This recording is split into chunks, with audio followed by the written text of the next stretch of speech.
Test, test. What it? Ooh, dang OBS. I guess we're gonna have to start over, guys. It's perfectly fine. Sorry about that. I don't know why my mic should have actually kicked on and it didn't. It got set with the default updates. All right, we're gonna start this all over. Hello, guys. Welcome to Engineers Pack. My name is Josh. Thank you guys for joining me. We're gonna be talking about possibly the worst combination of player options in 5th edition. It's not that these player options individually are bad. It's that in combination with each other, they make it so that you don't have a playable character and a less powerful character if you just go by the rules.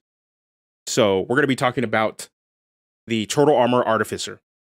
So big O shout out to Riker of our Cleric Corner. He brought this issue up in a live stream of his, I believe brought up to him by a member of his chat and his community. And his claim was that it's unoptimized. It's the most unoptimized character in the game. I'm going to go as far as to say that it's not even unoptimized. It's not even viable.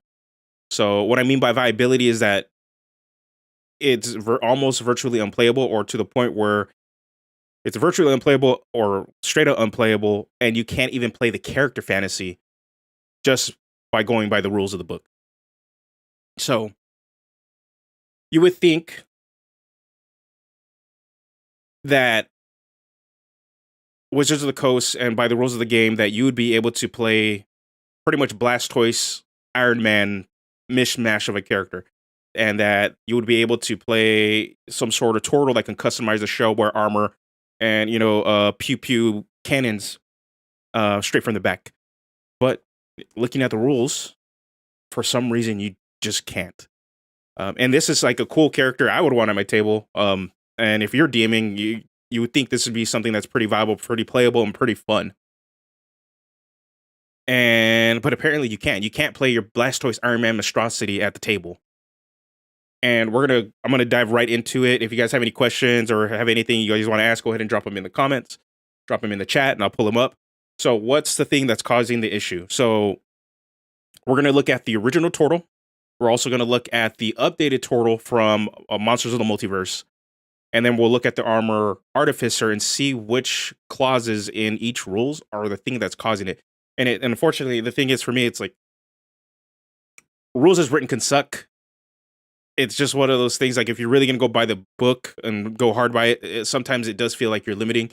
But then also within the book, there's the rule of these are guides, and the book is, and the rules in there are guides, but not hard rules. And 5th edition in general has this mindset of rulings and not rules. So also take that in consideration. Towards the end, I'm going to give some ways that I would personally fix this issue, because I have the philosophy, just let people have fun and play D&D. And once you limit a certain character idea at times, and not allow people to play a certain character fantasy with it that should be viable, it's a bummer. It's a really, really big bummer. Seth says somebody needs to do a series of making the best of the worst class race combos. This is funny enough. This was the intention behind the start of this series. So originally, I wanted to start a series called Bad Brews, and that was the whole point of it. It was to take what is deemed terrible, bad, or subpar, or underperforming player options and somehow make something that's viable. And then I started working on this, and then I realized you can't even play this. You can't play a Tortle Armorer Artificer if you go by the book, straight up by the book. So let's jump into why is this the case. So we're going to start off, and I'm going to read what natural armor does. So this is one of the features that is causing a bit of the issue and a bit of confusion. So this is the first version, the Tortle package version that came out in a PDF that you can get on DM's Guild. And also, it was the printed in Explorer's Guide to Wildmount. So this is the version that's in that book, and it's also the version that you can get on DM's Guild or the Tortle package. So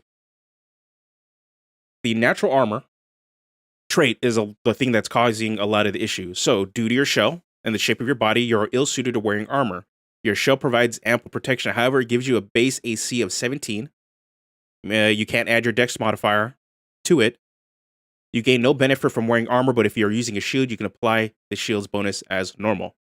So this doesn't seem bad. It seems like every other alternative armor class calculating trait or feature that you have. It seems very similar to any other natural armor. Makes perfect sense. The problem specifically is, and I have it highlighted for you guys, the word benefit, and specifically, you gain no benefit from wearing armor. Okay. Well, why is that a problem? Well, under general assumption, we may assume that this specifically refers to that you don't use the armor class calculation that's given to you by armor, or you get any additional somewhat armor bonuses that's given to you by a set of armor. Doesn't mean that Tortle can't wear the armor, they just get nothing from it. But that word benefit does mean something. And before we get into that next part, I also want to highlight the next updated version, Monsters of the Multiverse version of Natural Armor. This says your shell provides a base armor class of 17. Again, your dex can't be added to it. You can't wear light, medium, or heavy armor. But if you're using a shield, you can apply the shield's bonus as normal. So, not only do we have an issue with the word of using benefit if you're going to use the old Tortle, the new Tortle straight up doesn't even allow you to wear the armor. So now we got two versions of the same race, one interacting in the rules in a very fuzzy way, which I'll showcase right now, and then we have a new version that straight up denies you from interacting with the subclass in any sort of way. So we're going to click on Arcane Armor. I'm only going to show parts of Arcane Armor where it's relevant. So again, once you become a 3rd level Artificer and you want to be an Armor Artificer Tortle, Arcane Armor says, beginning at 3rd level,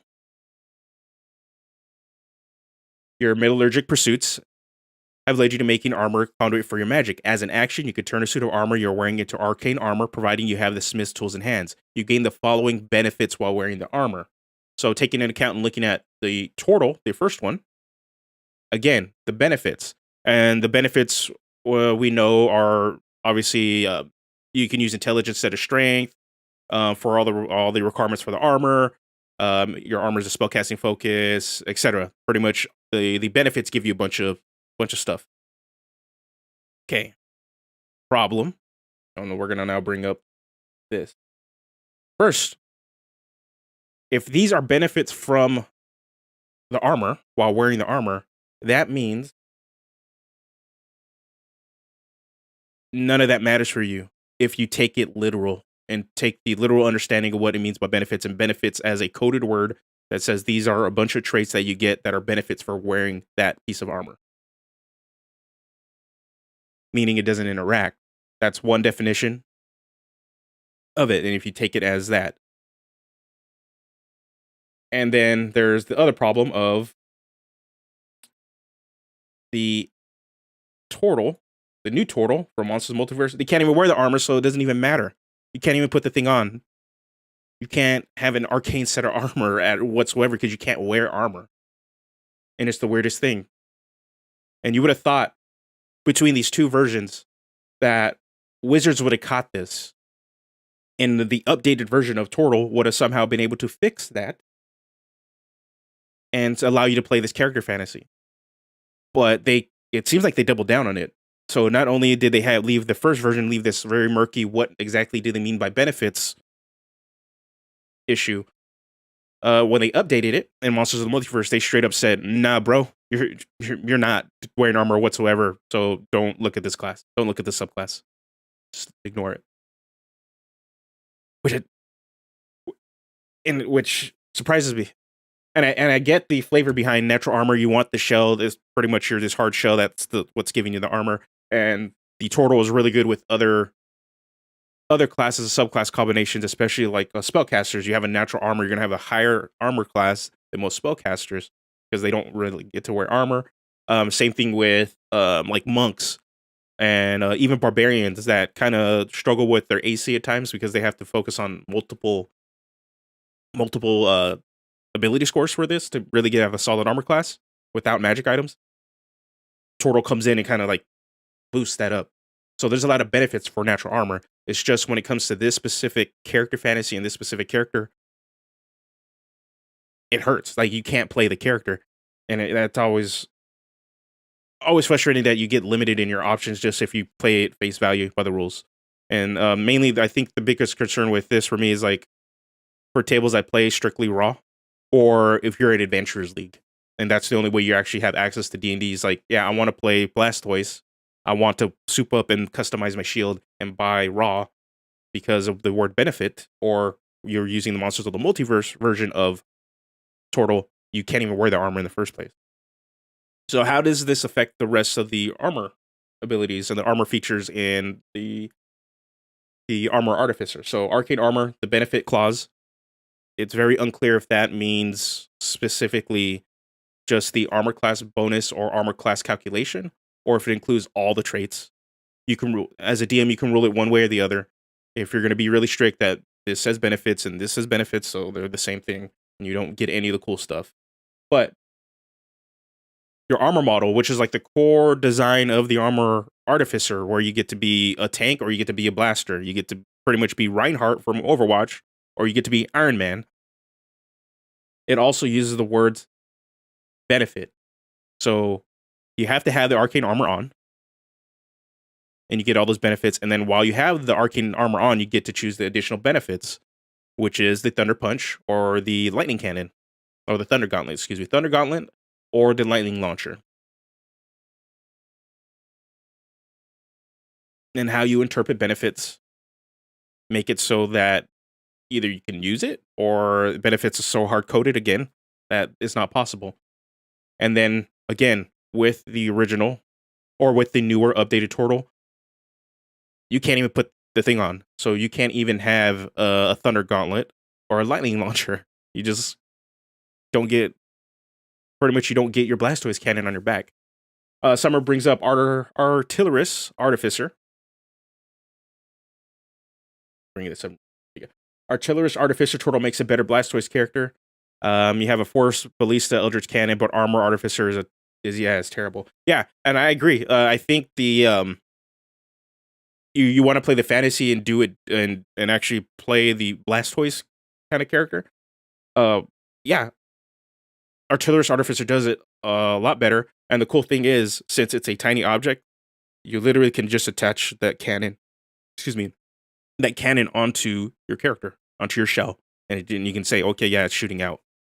And even then, you have the force bubble shield thing that comes out. You can just even attach it and say, oh yeah, that you use that version of the turret, and it creates a bubble that's actually your shell, spreading magic and manifesting.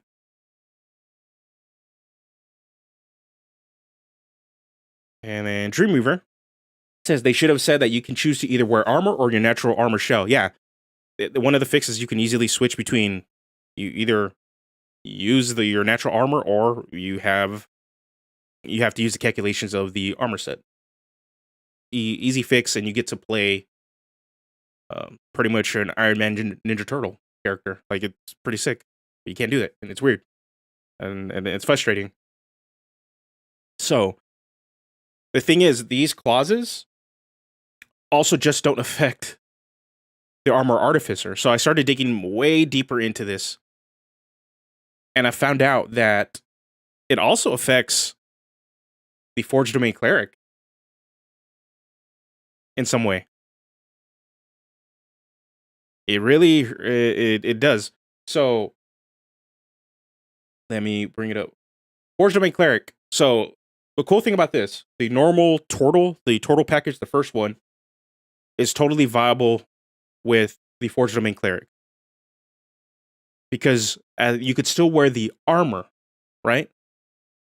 But these features aren't considered benefits. The features themselves are giving you traits and are the source of the power boost or the ability. Unlike the the Armor Artificer, their armor, where the pseudo armor is a thing giving you the trait and it's a benefit for it. So there's a distinction. So as a Forge Domain Cleric, you can still get an additional +1 to your AC. And then when you get into the higher end game, you get all these resistances for just wearing heavy armor. You don't get the armor calculation, you don't get anything else that's coming from the armor, but Saint of Forge and Fire and Soul of the Forge give you those traits. And that's a really big distinction. But the newer Tortle for Monsters of the Multiverse, since you can't wear the armor, these two features are completely shut out. Parts of these features are completely shut out. These are only small snippets of it. Because it requires you to wear the piece of armor, which you can't no longer. So, yeah. Super, super weird, super frustrating. Trying to make sure I'm not skipping over some stuff that I wanted to cover.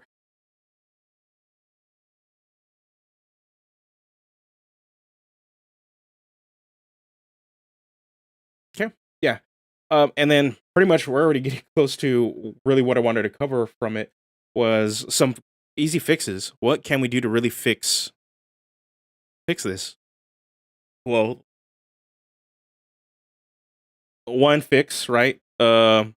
Just let them play it, forehead. Like, just let them do it. And yeah, and then for a lot of people, it's like, I just ignore everything and just let them play the character and don't worry about it. That works for your table, that's fine. But obviously, there's possibly rules, interactions, rules that can be an issue that you really want to really figure out. So what I would do for the first bit is maybe have it so that we take the understanding of what it is for benefits. And this is only taking into account the original Tortle Armor, taking account into both of them, right? For both Tortles, it's kind of like the first fix from the first Tortle package. Your understanding of what it means by benefit. You're going to allow them to wear armor, but they don't use the armor calculations or get any special bonuses gifted to them by the armor itself. So any +1s, +1s, +2s, +3s, or they use the armor calculation. Cool. They don't get any of those. But any other trait that's not a straight calculation bonus, they get that because it's a power. So or so it says. Easy fix, and then also, but you remove the clause from the new Tortle that they can't wear armor at that. Easy fix, makes sense. It's kind of the old ruling a lot of other DMs would use when they figured out this interaction in the first place. But obviously, there's that little itch in the back. that the thing that just bugs you about this.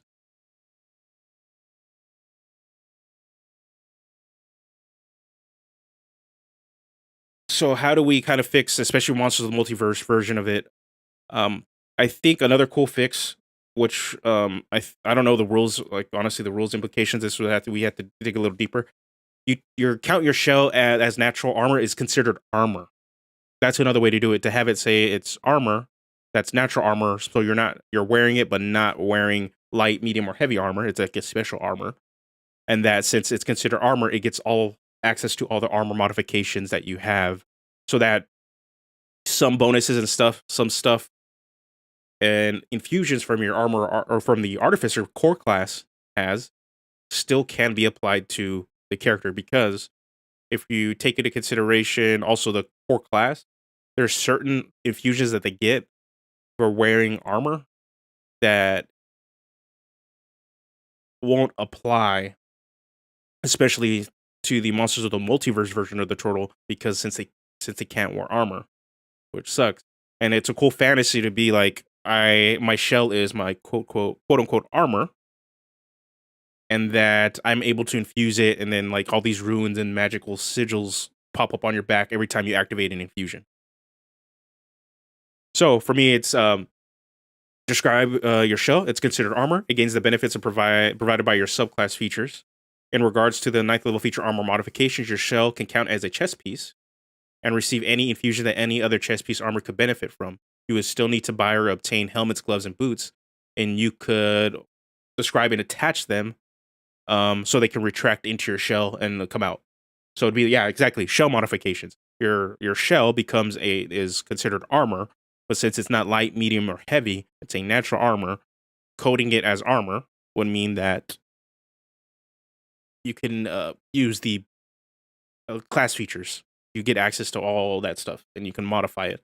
And also interacts with your, excuse me, and it also interacts with your class infusions and some class features. So that for me, that is the perfect and harder fix, especially for the Monsters of the Multiverse version. Tortle one, you just your table hard to find what you mean by benefit, and especially if you want to allow a player to use and play that character that they want to play, just for me, it's like just define benefit as everything else but armor class calculation and armor bonuses. Those don't count. You can still wear armor. You still get all the other cool features from armor and stuff you're wearing. You just don't use the armor calculation, and if it gives you a +1 or any other bonus to your AC, it doesn't get added. Simple. Really, really simple fix. And yeah, but it's just one of those things. I'm not necessarily sure what Wizards was thinking with this, or even if they caught it themselves. For me, I'm giving them the benefit of the doubt. I don't think they caught this. I think um, this interaction and stuff, there was something they just didn't look out, and they were really hard in like trying to get a flavorful race that made sense. Why they can't wear armor and you're using their shell, and really emphasize that shell, because that's like a big selling point with the turtle, that natural defensive armor.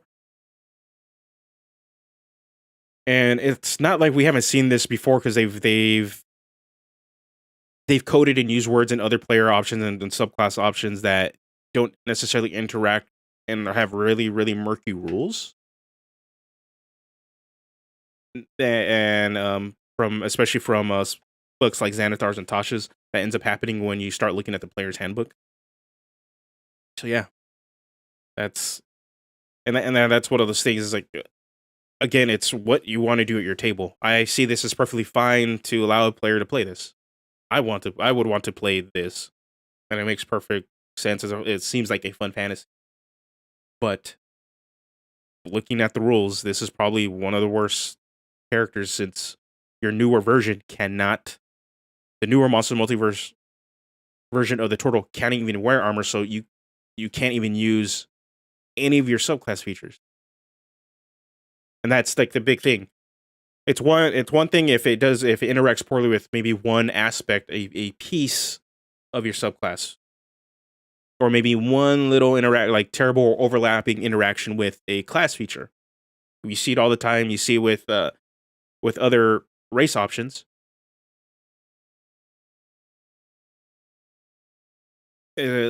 Especially ones that give you for example, barbarian subclasses giving you some sort of defensive resistance bonus to certain energy types, and then your race that you chose for it gives you the same type, so it just overlaps. Understand that it's flavorful, but you're not losing anything. You still have access to it in some way. You just they just overlap. This straight up says you can't. Your subclass is null and void, so you're playing a lesser character. And even by some extension, some of the Artificer infusions, while you can pick around it, some of them specifically want to buff up your armor. Some of the cooler, newer ones that were specifically put into Tasha's to help bolster the fantasy behind the Armor Artificer, you can't even have access to those. And those are widespread for all Artificers to use. And to think about that is even some of your class features, class bonuses don't even apply. It's you're playing already. Want to play this by strict rules. You're playing a third of a character, and that sucks. That doesn't sound fun.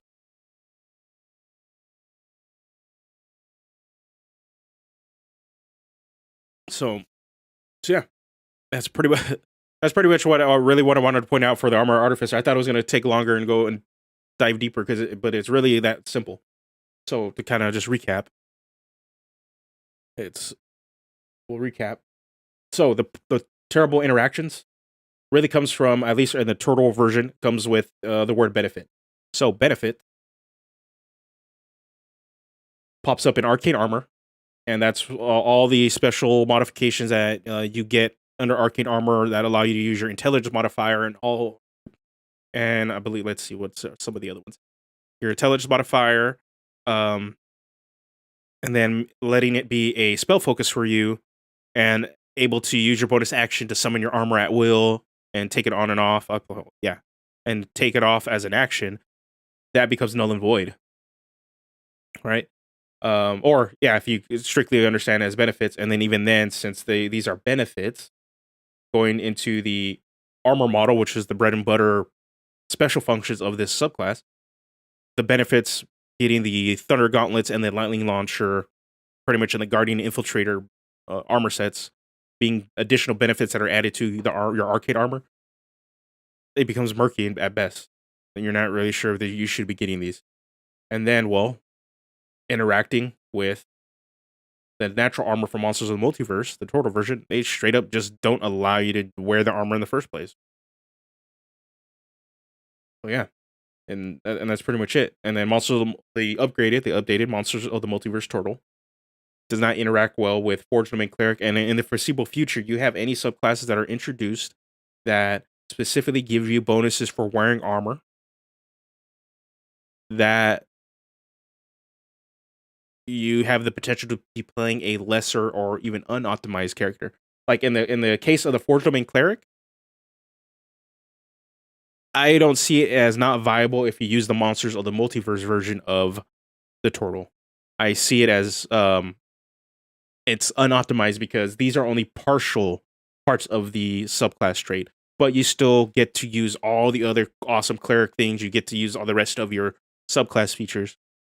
And you're not completely shut out. It's just not optimal because certain parts of your traits are kind of just shut off.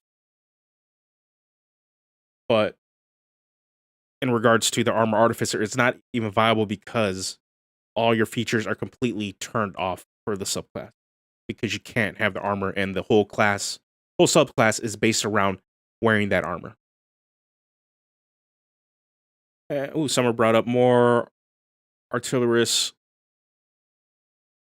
Artificer. On my Artillerist comment further, Eldritch Cannon option has an easy flavor. Force releases like a hydro pump. Yep, you can use force damage, and if you really want to take it to, you can use cold damage. It'd be cool because there isn't really water damage, but force damage would work. And I think normally when they hard code water, it's bludgeoning at times too. And yeah, or you can just do cold depending on what you want to do. I wouldn't mind doing it as bludgeoning. That'd be actually pretty fun. And then maybe interact in a certain way with like crush your feet and pushing people away. Protectors clearly protect, and flamethrower is Dragon Pulse. Ooh, see, that'd be sick. Yeah, and the cool thing about, or the silver lining about this, it really only affects this class. You have access to everything else, right? And again, if you're really strictly playing by the book. So you can always play a Tortle, and then again, you still want to play an Artificer, you still want to play the Blastoise Fantasy. Well, you have the Artillerist for that, and you're fine. You can still play the character fantasy. It just might not be the hard idea that you wanted in the first place. So there is alternative options. It's just unfortunate that maybe your first option might not be the thing that you want. It's not viable. It's not even playable by rules. But again, what you do at your table to allow for people to have fun and play the things they want, and as long as it's not disruptive to the entire play, the entire flow at your table, I'd say go for it. I've said this in another live stream, don't feel limited by the rules of the game or the expectations of that's set by other content creators or other people that are known in the space. What you and your friends do at your table, what you and your playgroup do at your table is 100% on you. The only time it's ever going to matter how you present and play your game is if you're doing a live stream and you have a bunch of people watching, because then you have an audience. But that's all of us playing. We're not doing that. We're just, a lot of us are just shooting the crap with our buddies, eating pizza, drinking beer, joking, having fun, just playing make believe. I hope in the future though that they like this was Monsters of the Multiverse was the hard update, right? For this, for race options. But I'm hoping in the future they really take a look at this and how they approach their armor design and like subclasses that use features that interact with objects and weapons and armor in a way that they are usable by all their player options. I know it's going to be harder because you can't take into consideration every option and every interaction, every combination of things you can do. It's going to be impossible when you're trying to design stuff, especially if your whole focus is, I just want to design something cool and playable and fun. But at least certain things that are brought to light and made aware that, hey, maybe they should word it and change it a little different so that all fantasies are kind of playable. Because for me, looking at this and I was really trying hard to turn this into a recurring segment on a recurring video style on the channel of taking bad or what is perceived as either bad interactions or just subclasses and other player options that are considered bad and trying to make them viable and playable and how to wrap them in a fun concept. And this was going to be my first one. This was challenge, and then after looking and digging into the rules and really seeing it, and that's why it kind of took me so long. And originally, I was going to do a hard video on this, but I was able to do one. I was able to get enough of the pieces and stuff for a live stream that it bummed me out because this would have been a fail. It's not. It's a thing that's not playable, and that sucks. That really, really sucks. All right, I'm trying to think. That's pretty much all I really had. Unless you guys want to bring up some other stuff, talk about other things, we can wrap it up early. I know I'm going to be streaming a lot this week. I'm going to be streaming. What am I going to be streaming? I'm going to be streaming Monday. I have Monday off, so we're going to be doing some luchador stuff, some design. I also have Friday off, so we're going to go back to back again, luchador stream, and then on Saturday, I'll be streaming. I don't know what we're going to be talking about. I think my general idea was to talk about my characters that I've played in D&D and kind of go over my process of going from a optimizer that was me, optimizer or game mechanic driven player,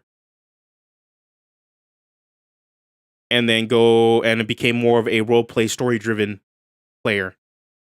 And I would like go through all my characters for the bigger campaigns and show you my evolution of why my mindset changed and what I did to kind of either bring these characters back or into my new mindset, and probably go back to my old characters and how I would change them so that they are fit with how I play and approach the game now.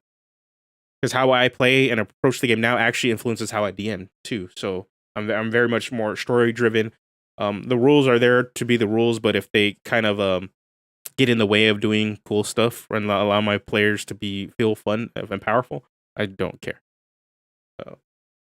Don't let this combo stop you. I won't. I've just been taking a little bit of a backseat when it comes to character builds lately. I don't know if you guys have seen the posts on the community page. I post a lot on there, and pretty much I post a lot in there, and I talk a lot on the Discord. So if you're not in the Discord, I suggest jumping in the Discord. I'm pretty fairly active. We got a small, fun community on there that is homebrewing and just generally talking about D&D and other nerdy stuff that's around there. But I also am pretty open and talk about stuff going on with the channel there. You know, always get a little behind the scenes, or even like little fun stuff that I'm working on for the channel. It gets thrown in there, so I always recommend you jump in the Discord. But I've taken a little backseat with the character builds just because I got a little burnt out with them. And while they do fairly well, it's a very small niche, and I'm really trying to push the channel to kind of grow and to create a bigger community. So it's not that they're going away. I'm going to still do them, but I'm not gonna just go full hard on heavy. I want to make sure I have solid, fun concepts that I can bring to you guys that make a lot of sense, that either use lore for it, or draw upon greater character tropes. I do have one that I've had in the chamber, but I'm waiting for Spelljammer because it's a fun idea that it's a character I want to play in a Spelljammer game, and I'm waiting for that one. So I'm waiting for Spelljammer to get closer to drop that one on you guys. And it's not necessarily a combo that you guys would think would make sense in a Spelljammer campaign, but using lore, it actually would be pretty fun.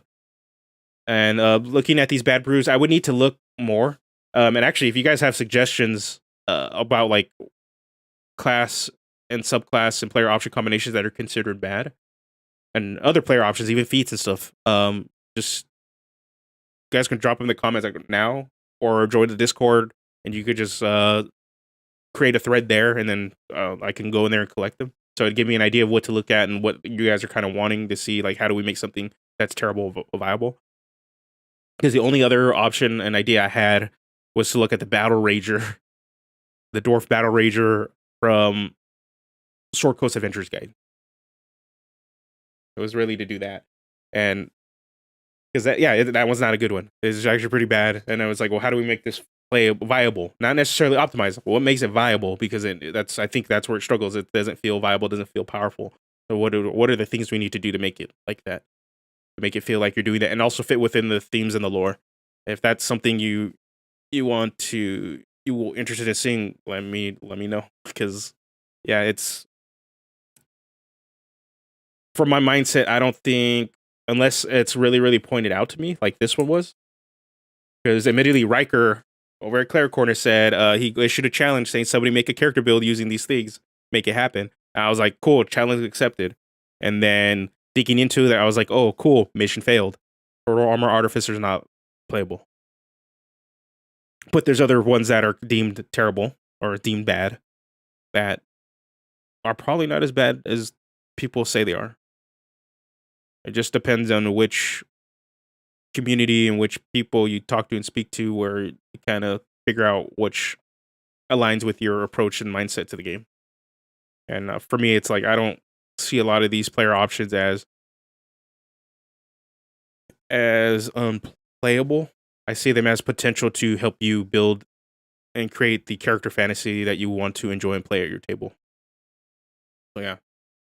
So yep, and trying to think. Yeah, I think this about does it, guys. It's gonna be a little bit of a short one today. Because it's really cut and dry. Armor Artificer, whatever turtle you use is going to have issues with it. Obviously, first turtle. Define what is benefit.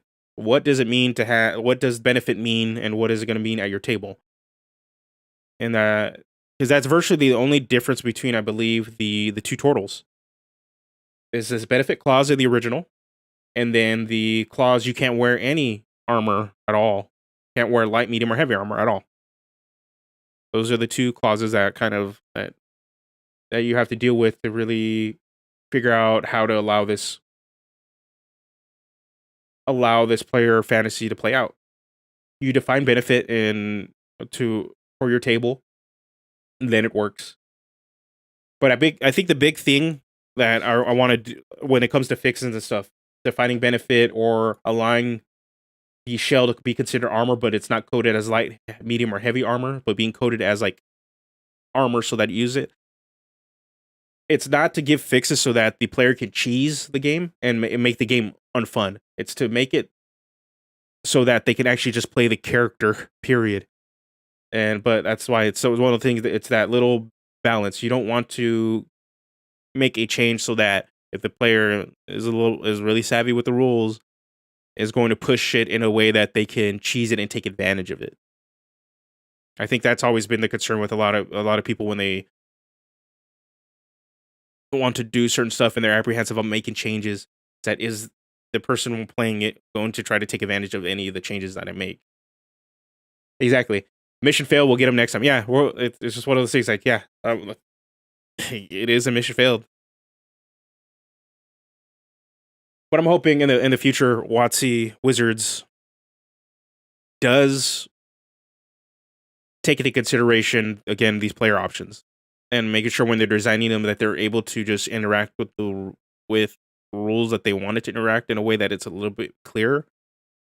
They haven't done that, and we've seen this in there's been a few videos that popped up that are kind of going in a way of making it exploitative of like, oh, this says this one thing, so this must mean this other thing is fits under that, and it's like, well, that's not. It's just because it's not clear. I highly recommend people, because this brings up another thing. Go to Treeout Monk's channel, and then he has a video called. Let me look at it up. Treeout Monk. I recommend this one. I'm gonna keep recommending it. It's actually probably my favorite video of his.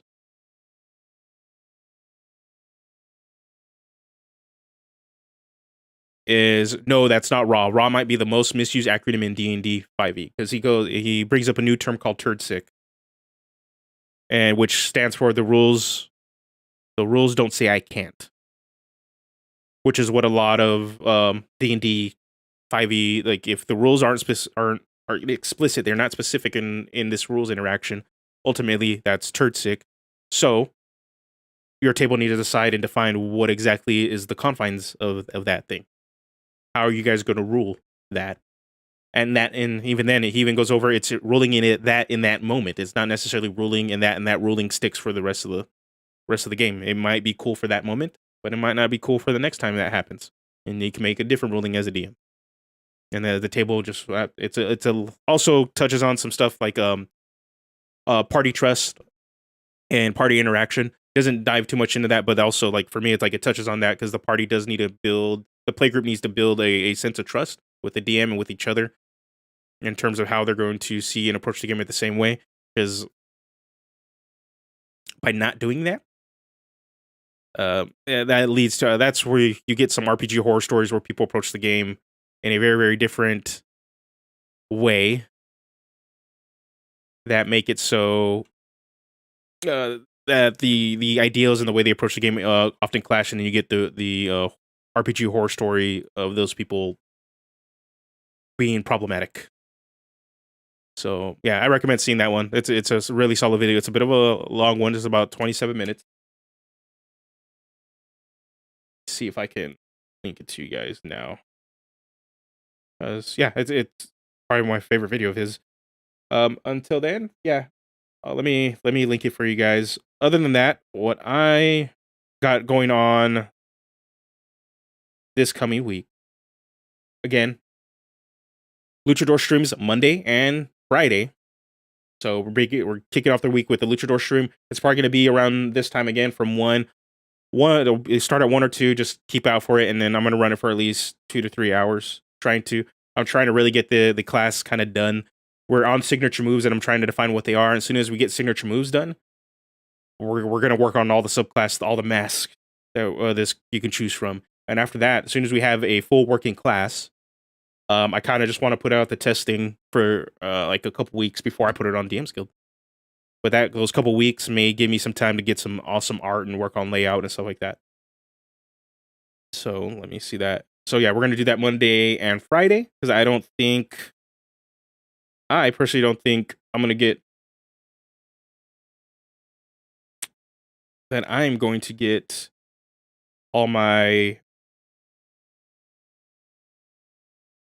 all the signature moves done. So what at first I was gonna be like, well, there's stuff that's way too similar. I'm just going to try to hard code them, but I'm gonna try to kind of fit a lot of stuff, and I'm not really gonna care if they are similar, and just see what works and see what seems fun for people. Okay, here's Chris, aka Treeout Monk video. Linked it for you guys in the chat. You guys can check that out. Check that one out. Yeah, and then let's see. You'll probably see a shortened video of this by Wednesday because I want to let the live stream kind of sit on its own. And then following that, yeah, next week we'll talk about all my characters and how I progressed from being gameplay mechanic driven to more of a story driven player, roleplay centered player. And then the following week, we're gonna try something new and a new video type that's gonna hit on some greater D&D concepts. This one's gonna be a little bit more DM focused on trying to help you make a more impactful villain. But we're gonna use it by looking and analyzing other properties, other what is it? Other media. So we're gonna use other media and use that as an example to pretty much explore how they made an impactful villain that, and you can take those ideas and approach to play for your game. It's gonna be fun. We're gonna start doing a little bit more, some videos like that, and then, but don't think I'm not gonna be doing character build videos. I'm hoping to do another one after that. I'm trying to see. I do have document, and I believe I wrote it.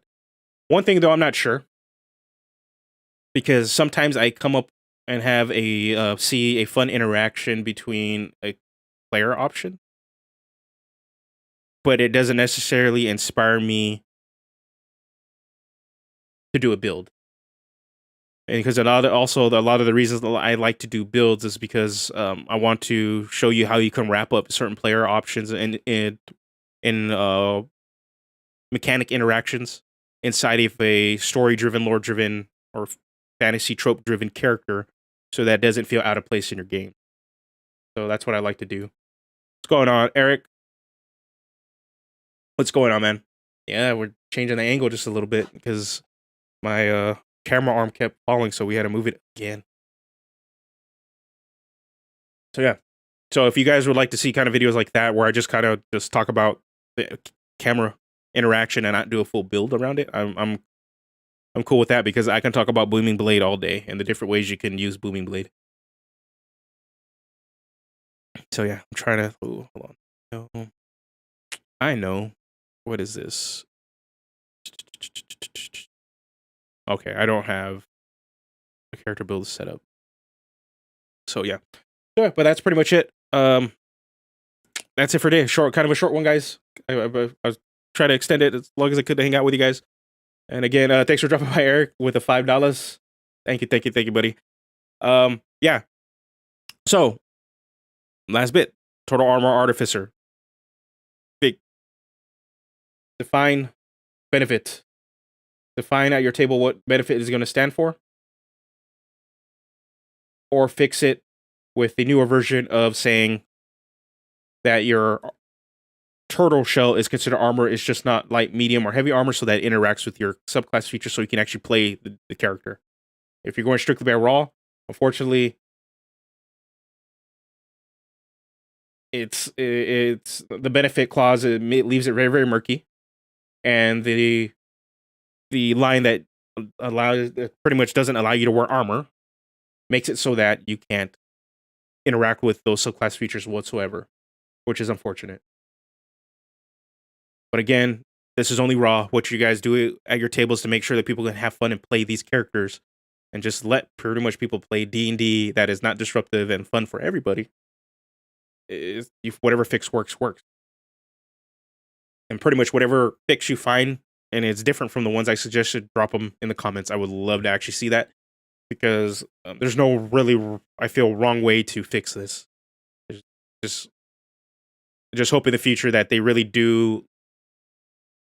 Wizards of the Coast really looks at how some of these features and stuff they want to play interact with especially mainly their popular player options and a lot of the player options, so that everybody can play whatever the heck they want and not have to always make a ruling on it and always have to have that struggle and that fight when it comes to that. So again, thank you guys for showing up. Let's see. I'm gonna go through everybody that showed up today. Eric, Fry Minis, Joseph, my cousin, Red Wolf, 322, Seth, Summer, Dreamweaver. Let's see, Stitch, McCloney. Yeah, thank you guys for all showing up. Yeah, hit the like button. If this is first time watching, go and you like and you want to see more, hit the subscribe. You want to that's always the easiest way to support the channel. Like, comment on everything. And if you want to support the channel directly, you can always just go to Patreon, drop $1, and you get access to all the old character build scripts, some behind the scenes stuff that I'm working on, and also get to have a little bit more input on the direction and stuff I want to do for the channel, and also what videos you want to see. So and then you can do that really for $1, $5, nothing, nothing too expensive. All right, until next time, guys. You guys have a good one. I will take care and peace.